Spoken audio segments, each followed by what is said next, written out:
এমনিতে আমার টার্গেটই ছিল ছেলেকে জয়েন্টে বসানো। সেইখানে আমি কোনো ইনস্টিটিউট ছাড়া যে জয়েন্ট দেয়া যাবে না সেটা আমার আগে থেকে জানা ছিল। আমার একটা জিনিস আপনাদের সাথে শেয়ার করতে চাই, যেটা আমার ভুল, যেটা অবশ্যই শেয়ার করার প্রয়োজন। আমি যখন ও ক্লাস 7 ছিল তখন জুন মাসে আমি ফোন করি ফার্স্ট এদের এখানে। যখন জানতে চাই তখন অলরেডি একটা ক্লাস স্টার্ট হয়ে গেছে, কারণ ফাউন্ডেশনটা 7 থেকেই স্টার্ট হয়। তখন আমি বললাম থাক, ঠিক আছে, আমার ছেলে তো অনেকটা পিছিয়ে গেল, তাহলে আমি কেন করব, আমি নিউ স্টেশন থেকেই করবো। মানে আমি ক্লাস 8-এ জয়েন করলাম। কিন্তু যখন 8-এ আমার ছেলে ক্লাসটা করতে শুরু করলো ফার্স্ট টাইম, তখন আমি মানে এই যে জুন মাস থেকে যে আগের বছরের জানুয়ারি অবধি মানে পুরোনো যে সেশনটা, সেটা আমি যে কতটা পরিমাণ মিস করেছি সেটা রিয়েলাইজ করলাম। তার মানে আমার ক্লাস 7 থেকে দেওয়া উচিত ছিল, সেইটা আমি মিস করেছি কখন 8-এ গিয়ে। কিন্তু আমি যদি জুনেই ভর্তি করতাম, সেখানে আমার এপ্রিল টু জুন এমন কিছু তফাৎ হয়ে যেত না, কিন্তু আমার জুন আর জানুয়ারিটা আমার ছেলে পেলে অনেক বেশি আরো তার অ্যাডভান্স হতো।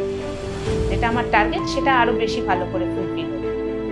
নেটে সার্চ করার পর আমি দেখি ওদের একটা পরীক্ষা এক্সাম হবে, ওই এক্সাম থেকেই ফাউন্ডেশনের সিলেকশনটা হবে। তা আমি ওই এক্সামে বসিয়েছিলাম এবং সেখানে আমার ছেলে 50% স্কলারশিপ, যেটাকে বলে টিউশন ফ্রি 50% স্কলারশিপ, আমার ছেলে ওটা পায় এবং ওতেই আমি আর কি এখানে ফাউন্ডেশনে ভর্তি করি। প্রথমেই শেয়ার করে আমার অম্বরীশ কিন্তু প্রচণ্ড দূরত্ব, মানে একটা সময় আমি অসামাজিক হয়ে গেছিলাম, মানে ওকে নিয়ে ডাক্তারখানাও যেত না, এতটা চঞ্চল। 8টা থেকে 3টে কি করে থাকবে, এটা আমার কাছে একটা বিরাট ইয়ে ছিল যে এই দুরন্ত ছেলে এক জায়গায় বসে না, সে কি করে 8টা থেকে 3টে থাকবে। কিন্তু এই টেনশনটা আমার মানে ভীষণ রকমভাবে গেছে, কারণ ও পুরোপুরি এখনো আছে যে ও এক্সাম, বোর্ড এক্সাম থাকলেও স্কুলে একদিনও অ্যাবসেন্ট করে না, কারণ ও এতটাই ইন্টারেস্ট পায় এবং বলে মা সময় কোথা দিয়ে বেরিয়ে যায়। মানে 8টা থেকে 3টে ওর কাছে যে ও এতক্ষণ পড়ছে একটা জায়গাতে বসে, একটা ইনস্টিটিউটে বসে, বাড়িতেও না, ও কি করে টাইম পাস হয়ে যায় ও নিজেও বোঝে না।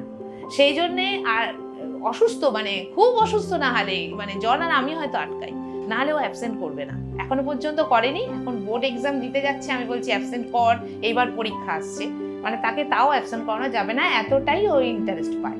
এবং নিজের এই পার্সোনাল পড়া বাড়িতে আগে আমি তো বসতামই, এখন আর মানে সেটা বসার প্রয়োজন হয় না, খুবই মানে হয়ই না বলতে গেলে। আমি নিজেই, যেহেতু আমার একটা টেনশন হয়, সেই জন্য ছেলে কি পড়ছে নিজে যাই আর কি, ও আমার কাছে আসে না, ও নিজেই নিজের কাজগুলো করে নেয়। এখান থেকে ফিডব্যাকও পাই, খারাপ না। পিটিএম যেটা হয় এটাতে আমাদের ভীষণ রকম, আমি এটা সারা বছরের পিটিএম এর জন্য আমি অপেক্ষা করি যে কখন ওইটা আসবে।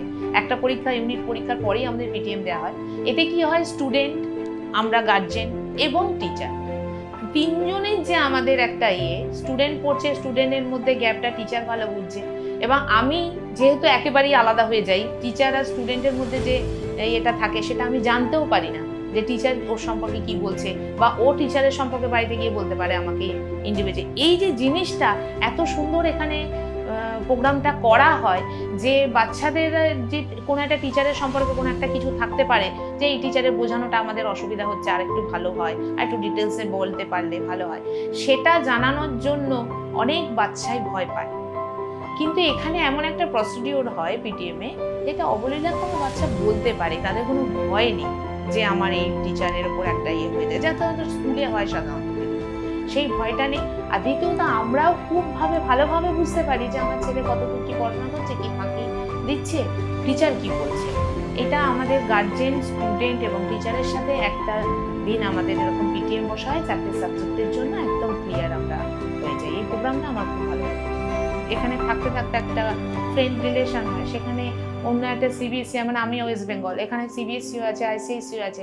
আমার তো মনে হয় যে এটা ভালো হচ্ছে, যে কোনো একটা গ্যাপ থাকছে না। যেমন সিবিএসসি যারা পড়াশোনা করছে তারা ওয়েস্ট বেঙ্গল সম্পর্কে জানে না, হয়তো ওয়েস্ট বেঙ্গলের মধ্যে আবার কিছু ভালো গুণ থাকছে যেটা সিবিএসসি আইসিএসসি বাচ্চাদের মধ্যে হয় না। কিন্তু ফাউন্ডেশনটা যেহেতু 3টে বোর্ডকেই ধরছে, তাহলে 3টে বোর্ডের জিনিসটাই সব বাচ্চাদের মধ্যে মানে যাচ্ছে জিনিসটা, নলেজটা।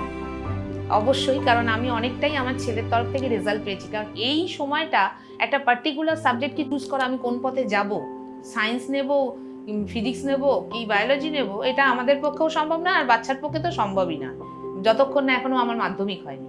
কিন্তু এই মুহূর্তে আমি বলতে পারি আমার ছেলে লাইফ সায়েন্স একদম মানে যুদ্ধ বিগ্রহ হতো, ও মানুষের বডি ফডিগুলো এইগুলো দেখতে ভালোবাসতো, পড়তে পারতো, তবু কিন্তু ওই বটানির দিকটা মানে গাছপালা এইসব একদমই পড়বে না।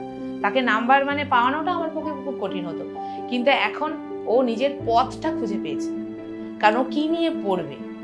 আমরাও চিন্তায় থাকি গার্জেনরা কী নিয়ে পড়বে, কারণ বাচ্চাকে জোর করে কোনোদিন কোনো কিছুতে ঠেলে দেওয়া যায় না। হ্যাঁ, ও যেটা ভালোবাসবে সেই পথে গেলেই ওর ভালো হবে, সেটাও পথটা খুঁজে পেয়েছে, সেটা হচ্ছে বায়োলজি। আমার ছেলে একদম নিটে মানে পাগল হয়ে আছে।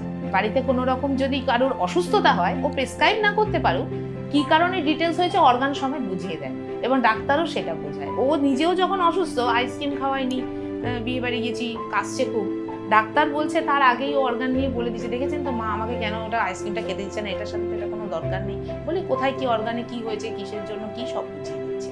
মানে এইটার জন্য আমি ভীষণ মানে থ্যাঙ্কস মানে পাথফাইন্ডারে, যে ও একটা রাস্তা পেয়েছে যে আমি নিট নিয়ে পড়বো, ওর একটা টার্গেট হয়ে গেছে যে আমি বায়োলজি নিয়ে পড়বো, আমি নিট নিয়ে পড়বো।